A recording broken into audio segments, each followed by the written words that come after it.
नाशिक लोकसभेसाठी महाविकास आघाडीकडून उद्धव ठाकरे गटाचे राजाभाऊ वाजे मैदानात आहेत. महायुतीकडून मात्र कधी हेमंत गोडसे, कधी छगन भुजबळ तर कधी प्रीतम मुंडे अशा चर्चा चालू आहेत. 5व्या टप्प्यात येणाऱ्या नाशिकमध्ये आता उमेदवारी अर्ज भरण्याच्या प्रक्रियेला सुरुवात झाली आहे. पण महायुतीचं उमेदवारीचं घोडं अडलंय. अशा परिस्थितीत लोकसभा निवडणूक लढवण्यासाठी इच्छुक असणाऱ्या शांतिगिरी महाराजांनी मवियाचा दावा संपलेला असताना आणि महायुतीकडून संकेत नसल्याचे बघता अपक्ष निवडणूक लढवण्याचा निर्णय घेतलाय. आधी नरेंद्र मोदींची भेट, तेव्हापासून सुरू केलेली लोकसभेची तयारी, मग मुख्यमंत्री एकनाथ शिंदेची भेट, यामुळे शांतिगिरी महाराज लोकसभेला उभे राहणार हे नक्की झालं होतं. पण कोणत्याच पक्षाकडून उमेदवारी न मिळाल्याने अखेर त्यांनी अपक्ष लढण्याचा निर्णय जाहीर केलाय. पण शांतिगिरी महाराजांचा आध्यात्मिक आणि राजकीय इतिहास काय? नाशिकमधून उभे राहिलेले शांतिगिरी महाराज 3 मतदारसंघांवर इम्पॅक्ट कसा काय पाडू शकतात, पाहूयात या व्हिडिओच्या माध्यमातून.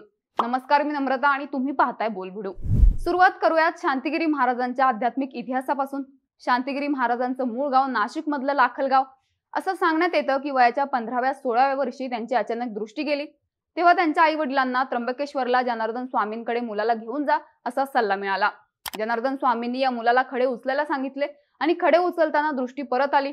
मुलगा बरा झाला या आनंदात आई वडील त्याला घेऊन गावी गेले. पण काही दिवसांनी पुन्हा या मुलाची दृष्टी गेली. पुन्हा आई वडिलांनी जनार्दन स्वामींकडे नेलं आणि खडे उचलताना या मुलाची दृष्टी परतली. तेव्हा जनार्दन स्वामींनी या मुलाला माझ्याजवळच राहू द्या असं त्याच्या आई वडिलांना सांगितलं आणि तेव्हापासून शांतिगिरी महाराज जनार्दन स्वामींजवळच राहू लागले.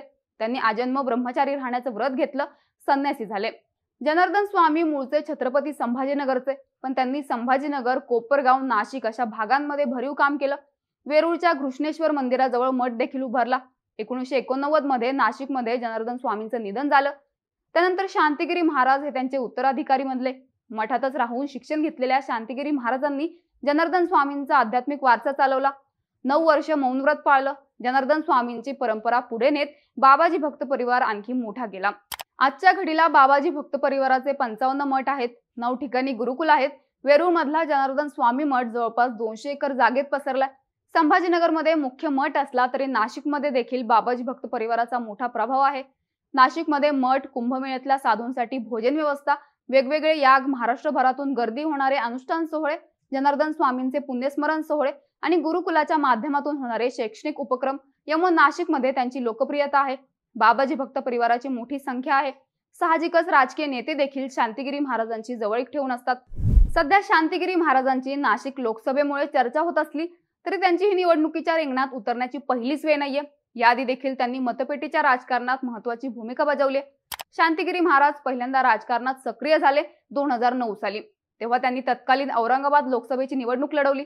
अपक्ष उमेदवार असून देखील त्यांनी 3ऱ्या क्रमांकाची 1,48,000 मतं मिळवली. त्यावेळी निवडून आलेले शिवसेनेचे चंद्रकांत खैरे आणि 2ऱ्या क्रमांकावरचे काँग्रेसचे उत्तमसिंग पवार यांच्यात फक्त 33,000चा फरक होता. साहजिकच शांतिगिरी महाराजांच्या उमेदवारीमुळे खैरेंना निसटत्या विजयावर समाधान मानावं लागलं. 2014 मध्ये शांतिगिरी महाराज राजकारणापासून लांब राहिले. पण 2019च्या लोकसभा निवडणुकांवेळी त्यांनी भाजपकडून मोर्चे बांधणी करायला सुरुवात केली. पण युतीमध्ये छत्रपती संभाजीनगरची जागा शिवसेनेकडे गेली आणि शांतिगिरी महाराजांची संधी हुकली.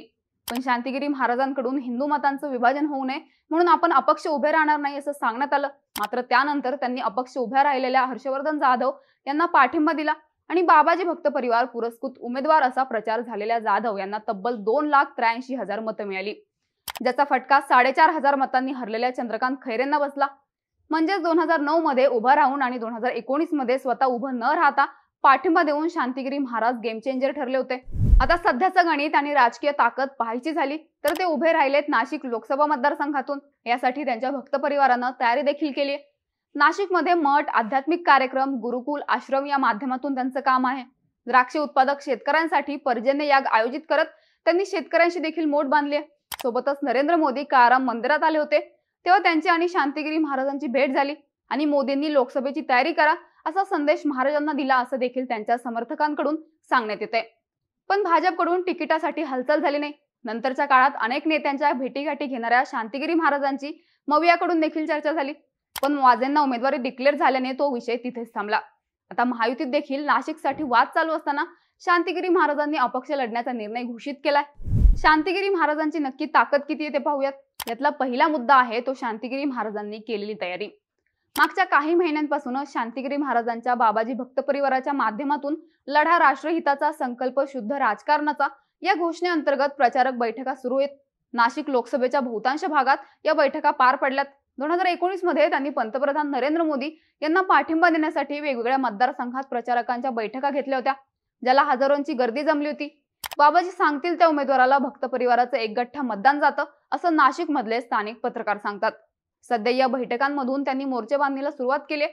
नाशिकमध्ये मेट्रो, सेज आणि IT प्रकल्प अशा मुद्द्यांवरून त्यांनी युवकांना देखील साथ घातली. साहजिकच त्यांची हीच तयारी नाशिकमध्ये त्यांच्या पथ्यावर पडू शकते. शांतिगिरी महाराजांचा असणारा भक्त परिवार, ज्याची संख्या 1 ते 1.5 लाखांच्या घरात जाऊ शकते, ज्याची ताकद त्यांच्या पाठीमागे उभी राहू शकते. तसेच महाराष्ट्रात मराठा विरुद्ध OBC संघर्षाचा जो वाद झाला, त्याची झळ नाशिक लोकसभेला देखील बसते. अशा परिस्थितीत शांतिगिरी महाराजांच्या मराठा असण्याने मराठा मतांमध्ये ते फूट पाडू शकतात असं बोललं जात आहे. दुसरा मुद्दा म्हणजे नाशिक वगळता छत्रपती संभाजीनगरमध्ये देखील शांतिगिरी महाराजांची ताकद आहे. शांतिगिरी महाराज स्वतः नाशिकमधून निवडणूक लढवत असले तरी त्यांचा मुख्य मठ आणि प्रभाव आहे छत्रपती संभाजीनगरमध्ये. 2009 आणि 2019च्या निवडणुकीत संभाजीनगर लोकसभेत त्यांची ताकद किती महत्वाची ठरते हे आपण पाहिले. सध्या संभाजीनगरमधून शिंदे गटाचे संदीपान भुमरे तर ठाकरेंचे चंद्रकांत खैरे मैदानात आहेत. MIM कडून इम्तियाज जलील आहेत. अशा वेळी शांतिगिरी महाराज तिथे कोणाला पाठिंबा देतात हे पाहणं महत्वाचं आहे, कारण त्यांच्यामुळे संभाजीनगरमध्ये जवळपास लाखभर मतांची बेरीज होऊ शकते, जे अर्थातच निर्णायक ठरेल. तिसरा मुद्दा म्हणजे आजूबाजूच्या मतदारसंघांवर असणारा प्रभाव. नाशिक आणि छत्रपती संभाजीनगरच नाही तर दिंडोरी मतदारसंघात देखील शांतिगिरी महाराजांचा भक्त परिवार मोठ्या प्रमाणावर आहे. सध्या मतदारसंघातून भाजप केंद्रीय राज्यमंत्री भारती पवार यांना उमेदवारी दिली. त्यांनी उमेदवारी मिळाल्यानंतर शांतिगिरी महाराजांची भेट घेतली होती. धुळ्याचे भाजप उमेदवार सुभाष भामरे यांनी सुद्धा महाराजांची भेट घेतली होती. त्यामुळे उत्तर महाराष्ट्रात असणारा शांतिगिरी महाराजांचा प्रभाव अधोरेखित होतोय. नाशिकला लागून असलेला धुळे मतदारसंघ सोबतच जळगाव, रावेर, जालना, नगर आणि शिर्डी लोकसभा इथे देखील बाबाजी भक्त परिवार मोठ्या संख्येने. थोडक्यात नाशिकमधून अपक्ष उभे असलेले शांतिगिरी महाराज तिसरा उमेदवार म्हणून कोणाच्या विजयाचं किंवा पराभवाचं कारण ठरणार की नाशिक लोकसभा जिंकून किंगमेकर ठरणार हे पाहणं महत्वाचं असणार आहे. तुम्हाला याबद्दल काय वाटतं? तुमची मतं आम्हाला कमेंट्समध्ये नक्की सांगा आणि यासारख्या व्हिडिओसाठी बोलबिडूच्या YouTube चॅनलला सबस्क्राईब करायला विसरू नका.